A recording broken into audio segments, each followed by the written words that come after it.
विश्वकर्मा नमोतये मनोयुजं वाजे अद्याहुवेम स नो नेदिष्टा हवनानि जोषते विश्वशम्भोरवसे साधुकर्मा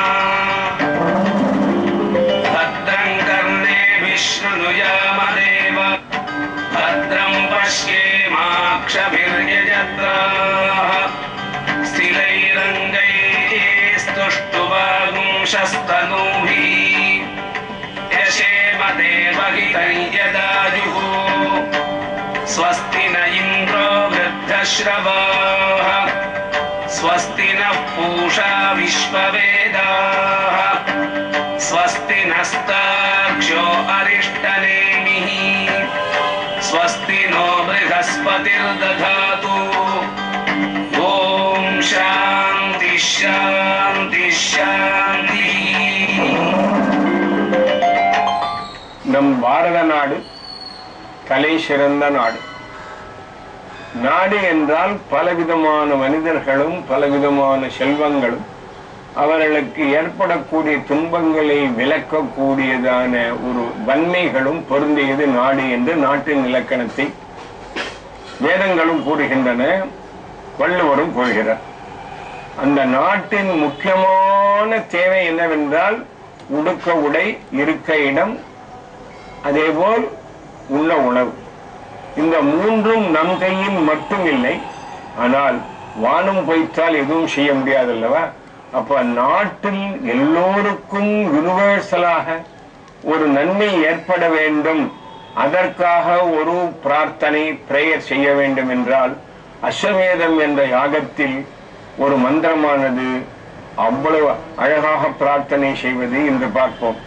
நிகாமே நிகாமேன பர்ஜன்யோ வருஷது ஃபலின்யோ நவோஷதயः பச்யந்தாம் யோகக்ஷேமோ நः கல்பதாம். யோகக்ஷேமா என்று சொன்னால் நமக்கு LICயினுடைய எம்பளம் ஞாபகம் வரும். யோகக்ஷேமம் மகாமியம் என்று கண்ணபிரான் கீதையில் தர்மத்தை செய்தவர்களுக்கு என்னையே நினைத்துக் கொண்டு வாழ்பவர்களுடைய யோகக்ஷேமத்தை நான் கவனித்துக் கொள்கிறேன். யோகக்ஷேம என்றால், யோகம் என்றால் நன்மைகளெல்லாம் மேலும் மேலும் வந்து கொண்டு வளர்ந்து கொண்டிருப்பது. வந்து கொண்டிருந்த நன்மைகளுக்கு யோகம், வந்து கொண்டிருக்கும் நன்மைகளுக்கு யோகம் என்றும், வந்த நன்மைகள் நினைத்து நிற்பதற்கு க்ஷேமம் என்றும் பெயர். க்ஷேமம் என்றால் இருப்பது ஜாக்கிரதையாக வைத்துக் கொள்வது க்ஷேமம். புதிதாக நன்மை வருவது யோகம். யோகமும் வேண்டும், வந்தது தங்குவதற்கு க்ஷேமம். உண்ண வேண்டும், உண்ண உணவு ஜெரித்து உடலில் தங்கமும் வேண்டும் அல்லவா? உண்பது என்பது யோகம் என்றால் அது ஜெரித்து நமக்கு ஆரோக்கியமாக மாறுவது. இப்படி சாப்பிட்டா அப்படி போயிட்டு அனுபவம் இல்லைங்க. சில குழந்தைகள் ஏதாவது பாலை போட்டோம்னா உடனே கைக்கிடும். இந்த யோகக்ஷேமம் என்பது எதை பேஸ் பண்ணி இருக்கிறதுன்னா உழவு தொழில், அதன் மூலமாக வர வேண்டியதான தானியங்கள். இதற்கு முக்கியமான தேவை என்ன என்றால் நிகாமே நிகாமேன பர்ஜன்யோ வருஷது. நமக்கு தேவையா உள்ள பொழுதெல்லாம் வானம் பொய்க்காமல் நல்ல மழையை தேவையுள்ள அளவிற்கு கொடுக்க வேண்டும் என்று பிரார்த்தனை. வருஷத்து என்றால் God may give the rain, proper rain in proper time. அளவோடு இருக்கக்கூடிய மழையை கொடு என்று எல்லோருக்குமாக பிரார்த்தனை செய்கிறார். பலின்யோ நவோஷதயः பச்யந்தாம். இப்ப நாம் நாட்டில் அந்தந்ததான புது விதமான உத்திகளையும் சாதனைகளையும் கடைபிடித்து எப்படி இந்த மண் வளத்தை வளர்த்து வேளாண்மையை வளர்க்கிறோமோ அந்த வேளாண்மை நன்கு வளருவதற்கு வேண்டியவெல்லாம் ஏற்பட வேண்டும். அதில் வேளாண்மை சாதனங்களை கவர்மெண்ட் கொடுத்தாலும் அதை உபயோகிச்சு நல்லபடி இருக்கணுங்கிற புத்தியை பகவான் கொடுக்கணும் அல்லவா? எனவே பலின்யோ நவோஷதயः பச்யந்தாம். நாம் போடக்கூடிய தானியங்கள் எல்லாம், உணவுப் பொருள்கள் எல்லாம் நல்ல பலனை கொடுக்க வேண்டும். பலின்யோ நவோஷதயः பச்யந்தாம். இது ஏற்பட்டு விட்டால், தன்னிறைவு ஏற்பட்டு விட்டால், நமக்கு தேவையுள்ள பொருள்கள் எல்லாம் நம்மிடம் கிடைத்து விட்டால் யோகக்ஷேமோ நः கல்பதாம். இதுல எங்கூரு உங்கூரு, இந்த ஸ்டேட் அந்த ஸ்டேட்டும் கிடையாது. மொத்தமான புளூரல்ல இவ்விதம் யோகக்ஷேமங்கள் நமக்கு எல்லாம் ஏற்பட வேண்டும் என்று சொல்கிறார். இது இந்த மாதிரி ஒரு பிரார்த்தனை என்பது பொதுவாக உள்ளது, வேதத்தில் பல பல இடங்களில் இருக்கிறது. நாட்டு நலம் என்பதுதான் முதலில். எனவேதான் எல்லா இடங்களிலுமே ஒரு யாகம் செய்யும்போது அவர் சொல்கிறார், இந்த யாகத்தின் பயனாக என்ன வேண்டும்? நான் எங்க ஆத்மாவையும் சோக்கியமா இருக்கணும், 4 பங்களா வாங்கணும்னு கேட்கல.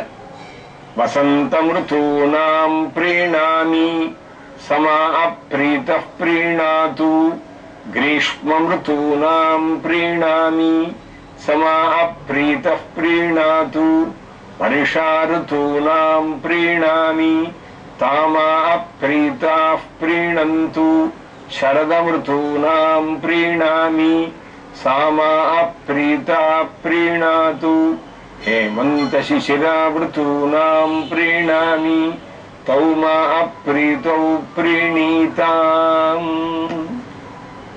நாம் அதாவது வசந்தம் கிரீஷ்மம் என்று சீசன் 2 மாதங்களுக்கு பருவங்கள் என்று சொல்கிறோம். 6 பருவங்கள் சேர்ந்தது ஒரு வருடம். 2 மாதங்கள் ஒரு பருவம், பருவகாலம் என்று சொல்கிறோம் அல்லவா? அது வசந்தம், கிரீஷ்மம், வருஷா, சரத், ஹேமந்த, சிசிர என்று பெயர் உள்ளவைகள். இலையுதிர் காலம் என்று கடைசிக்கிறார்கள். அந்தந்த மொழியில் இருக்கின்றன. ஸ்பிரிங் என்று சொல்கிறோம். இந்த ருதுக்கள் என்பது இயற்கையாக இந்த காற்றுகளும் மற்ற சுற்றுப்புற சூழ்நிலைகளும் சேர்ந்து அமைந்து இயற்கையில் வர வேண்டியது. ஆனால் அவைகளையும் ஒரு தெய்வமாக வழிபடும் பண்பாடு நம்மிடம் இருப்பதால் இந்த மந்திரங்கள், இந்த யாகங்களை நாம் செய்வதால் வசந்த காலம் என்றதான தேவதை திருப்தி அடைந்து வசந்த காலத்தில் ஏற்பட வேண்டிய எல்லா விதமான விளைச்சலும் நன்கு வர வேண்டும். அதே போல் 2வது யாகம் பண்ணும் பொழுது கிரீஷ்மம் இருக்க வேண்டும். மழை காலத்தில் மழை நன்றாக பெய்ய வேண்டும். சரத்காலம் என்று சொல்வதில் என்னென்ன விஷயங்கள் எல்லாம் ஏற்படுமோ அவைகளெல்லாம் நல்ல முறையில் ஏற்பட வேண்டும். அதாவது சீசன் எல்லாம் ஃபெயிலியர் ஆகக்கூடாதுன்னு அர்த்தம்.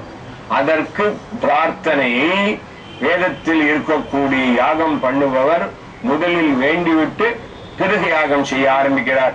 இது எந்த இடத்தில் சொல்லி இருக்கிறது என்றால் பிரயாகி யாகத்தை பற்றி சொல்லும் பொழுது இது ஏற்பட்டால் தனக்கு நன்மையா? ரிதுக்கள் எல்லாம் மாம்பழங்கள் நன்றாக கிடைத்தால் ஒரே தீட்சிதர் மட்டும் சாப்பிட முடியுமா?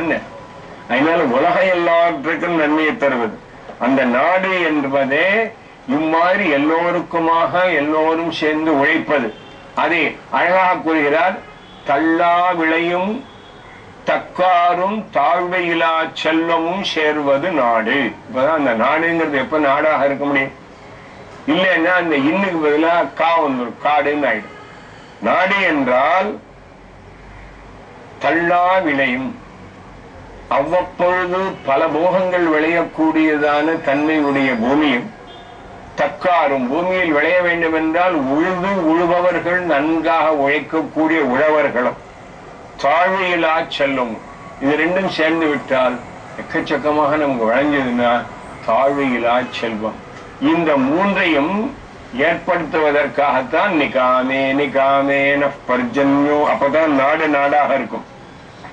அந்த நாட்டில் ஏற்படக்கூடியதான என்ன நன்மைகள் வேண்டும் என்றால் எல்லோருக்கும் எப்பொழுதும் தேவையாக பொருள்கள் எல்லாம் கிடைக்க வேண்டும், பசிப்பினி அகல வேண்டும், எல்லோரும் ஆரோக்கியம் என்ற செல்வத்தை பெற வேண்டும். இந்த 3ஐயும் வேதமானது அத்யபோ ஜகதி பக்தா எப்பொழுதுமே கேட்கின்றது. அது மட்டும் இல்ல, வாயுவை பார்த்து ஆவா தவாஹி பேஷஜம் விவா தவாஹி யத்ரபஹா, ஹே வாயு பகவானே, ஆர் என்றதான ஒரு நெய்தியை பார்த்து நீர் எல்லா இடங்களிலும் சஞ்சரித்து வருகிறீர்.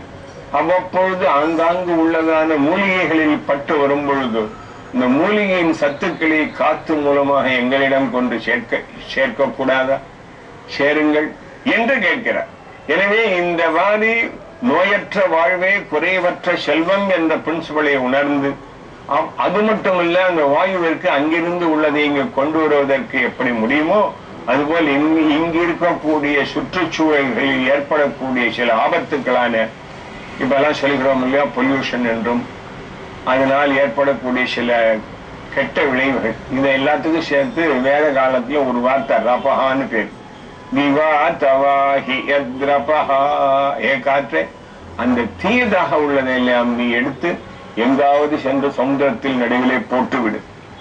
எனவே இம்மாதிரி எல்லாம் அமைந்தால்தான் நாடு நாடாக இருக்கும் என்ற கவலையில் நாட்டினுடைய நலனையே கருதிதான் வேதமானது பல பல செயல்களையும் பல பல மந்திரங்களையும் கூறுகிறது. இதையே அங்கு மேலும் பார்த்தோமையானால் நாட்டின் தேவைகளை ஒரு பசியும் ஓயா பணியும் செருப்பகையும் சேராது இயல்வது நாடு. இதே கருத்து தான். ஆரோக்கியம் என்பது ரொம்ப முக்கியம். எதிரிகளின் தொல்லை இல்லாமல் இருப்பது முக்கியம். ஒருவருக்கும் பசிதாகம் என்ற ஒரு தினசரி வரக்கூடிய பிணி என்று சொல்கிறார்கள். வேதத்தில் ஒரு இடத்தில் சொல்லும் பொழுது இந்த பிணி என்பது வியாதி என்று சொல்கிறோம், டிசீஸ்ன்னு சொல்றோம். அது எப்போவாவது வருது. ஆனா ஒரு மனிதனுக்கு இன்றியமையாத ஒரு பிணி, அதைத்தான் பசிப்பிணி என்று பெயர். இது ஒவ்வொரு நாளும் 2 வேளையாவது கட்டாயமா சாப்பிட்டாகணுங்கிறதான வேதம் சொல்கிறது. அதற்காக வேண்டும் பொழுதெல்லாம் திங்கக்கூடாது. அதுல ஒரு கண்ட்ரோல் வேதம் சொல்றது. மனிதர்களுக்கு பசிக்காக உண்ண வேண்டிய வேலை எவ்வளவு என்றால், தஸ்மாத் விரன்னோ மனுஷ்யேப்ய உபக்ரியதே பிராதஸ்ச சாயஞ்ச. உண்டி என்பது அளவுடன் 2 வேளைதான். பகலில் ஒரு வேளை, இரவில் ஒரு வேளை. சில நேரங்களில் சிலவர்கள் அத்தியாசனாத தீபானாத தேவையில்லாத சாப்பிடுறதுனால வியாதிகளை விலை கொடுத்து வரவேற்கக்கூடிய நிலைமையும் போக வேண்டும். பசி ஏற்படும் பொழுது உண்ண வேண்டும் என்பது ஒரு பெரிய விஷயம். எனவேதான் பசித்த பிறகு தேவையில்லாதவற்றை விலக்கி தேவையுடன் உண்டால் மருந்து வேண்டாம் என்று சொல்ற பொருளை நாம் பார்த்திருக்கோம். மருந்தென வேண்டாவாம் யாக்கைக்கு. இருந்தாலும் ஒரு பொழுது அந்த பசிப்பிணியை தீர்க்கலைன்னா உண்ண முடியாது. ஒரு பசியும் ஓவா பிணியும், இது ரெண்டும்.